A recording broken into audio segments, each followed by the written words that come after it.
If your MSI Raider GE78 HX gets stuck on a black screen, we'll walk through recovery steps that restore Windows. We'll repair startup files, and we'll also fix common boot problems. A lot of errors pertain to this problem, and we're going to go ahead and jump into what should hopefully be a pretty straightforward process, guys. And we're going to go ahead and jump right into it. First thing I'd recommend doing would be to actually go ahead and boot to the troubleshooting utility on Windows 11. So if you do a hard power off 3 times in a row, Windows should automatically attempt to launch the startup prepare utility.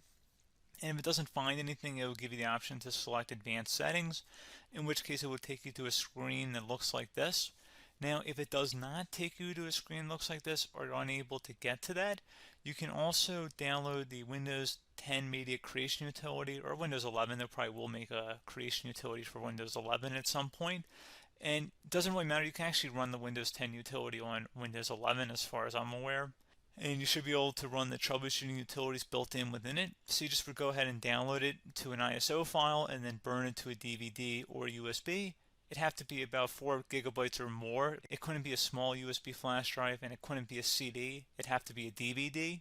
And then you'd boot your computer from it. So depending on the computer manufacturer, you'd have to tap a different key on your keyboard in order to launch that menu, in order to select what boot drive you want to go off of. So it could be anything between the escape key, F2, F8, F12, for example. And those are the function keys on the top of your keyboard.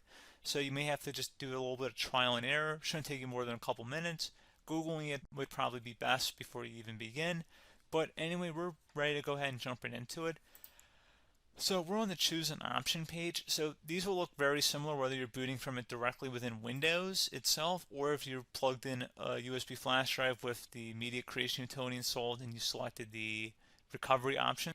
So when you are setting up your Windows 11 installation or Windows 10, depending on the drive you're using, there should be an option to repair your computer in the bottom left corner of the dialog window, one of the first screens that comes up. You go ahead and select that, and then it would take you to a troubleshooting screen like you see here. And you want to go ahead and select troubleshoot, reset your PC, or see advanced options.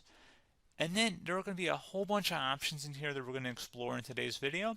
The first one, we're going to actually go underneath advanced options and then select startup prepare, fix problems that keep Windows from loading. So go ahead and select that first.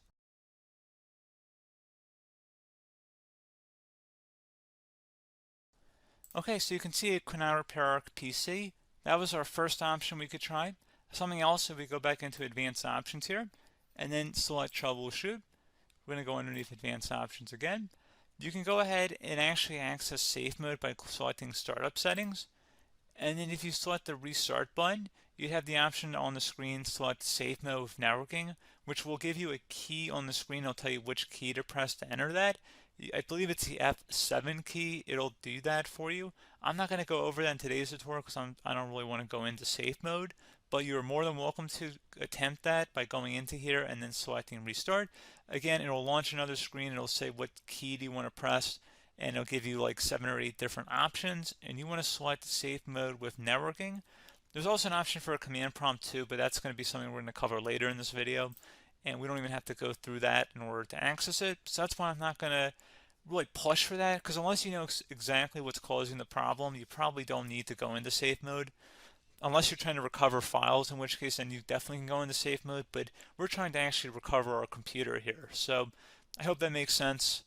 Something else we can also try here as well would be to uninstall updates, remove recently installed quality or feature updates from Windows. So if you go ahead and select that, you can uninstall the latest quality updates, which generally is the more day-to-day updates.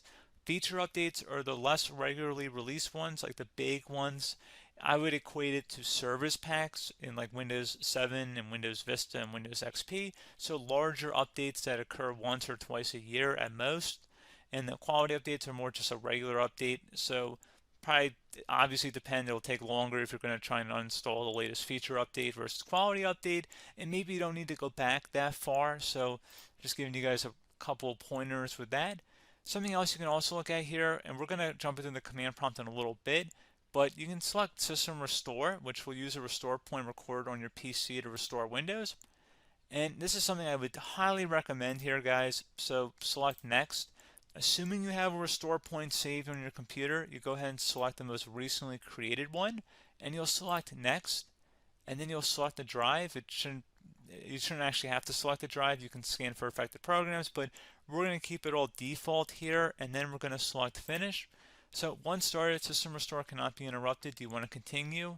I think we're going to select yes. I don't think we have anything better to do on our computer right now, so just give it a moment here to initialize. It will take a couple minutes to run, obviously depending on how large your hard drive is and how much is saved on the system restore point. So just give it a couple minutes here.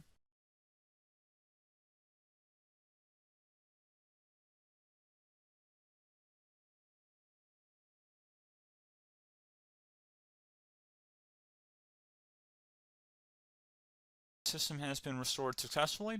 We're going to go over a couple different methods in addition to that if that did not work. So I'm just going to pause the video and we're going to start back up back on the recovery screen that we started with. Okay, so a couple other things we can try here too. If you go back into Troubleshoot, you can select Reset Your PC, while you choose to keep or remove your personal files and then reinstalls Windows. You can select to keep my files, which will remove apps and settings but keeps your personal files. You can also select Remove Everything, which will remove all of your personal files, apps, and settings. So this is more of a factory reset, the second option here. First option, it should not delete all of your personal files. However, it will pretty much clear most of your programs, and keep in mind, there's no guarantee that your information, number one, is even still available and easily recoverable on your computer to the point that you actually would be able to recover anything. And the second point is that there's always a chance that it won't actually recover and it will just do a factory reset anyway. So there's no guarantee that actually would keep your files anyway. So I would recommend trying to get a recovery tool and backing that up first before selecting it anyway.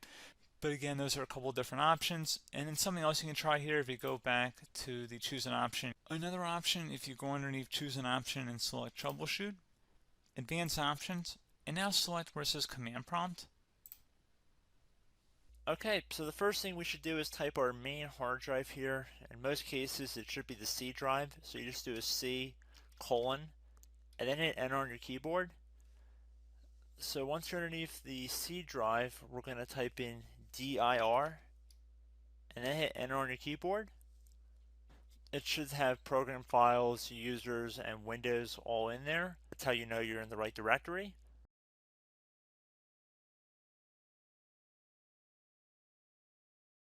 In some cases, it might be the D drive as well, so just keep that in mind.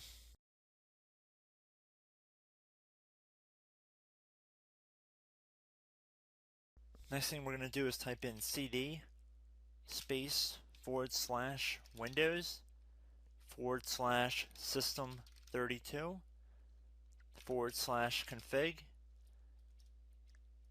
and then you're going to hit enter on your keyboard.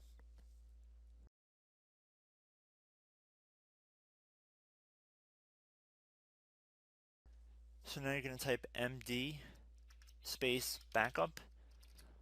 If you've seen other tutorials, it might also say to put down md backup. That's because the backup name is pretty common when you want to back something up. So you can name this whatever you want, doesn't have to be backup. So if you've already made a backup folder in the past, you could do backup 1, for example. So once you're done setting the name you want the backup to be called, hit enter on your keyboard again.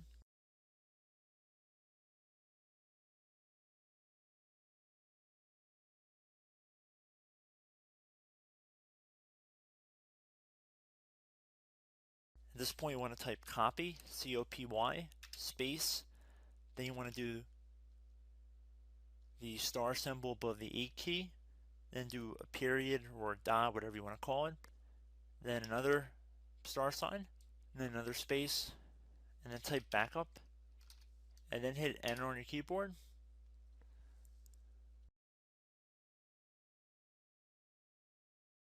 Now you want to type cd reg back, R-E-G-B-A-C-K, and then hit enter on your keyboard. So now that we are under the reg back, so now you want to type dir again, and then hit enter.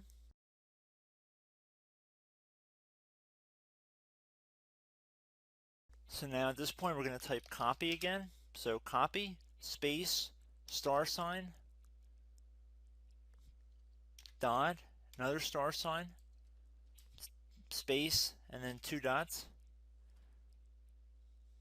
So we're going to type copy, space, star sign, dot, sign,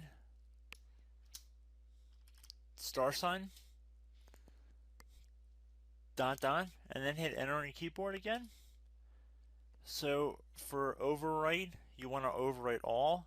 So type A on your keyboard, so capital A, and then hit enter on your keyboard.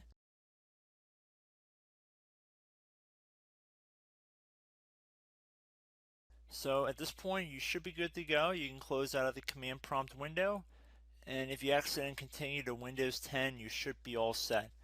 So I hope one of these 3 or 4 different methods we went through in this tutorial helped you guys out. Again, I'm not sure if you guys heard me earlier, but try to go back into your safe mode if possible and uninstall any programs you know might be conflicting with the Windows startup if you can get into safe mode. So just keep that in mind. Something very simple like that could be blocking up everything. So again, I hope this tutorial helped you guys out, and I will catch you in the next tutorial. Goodbye.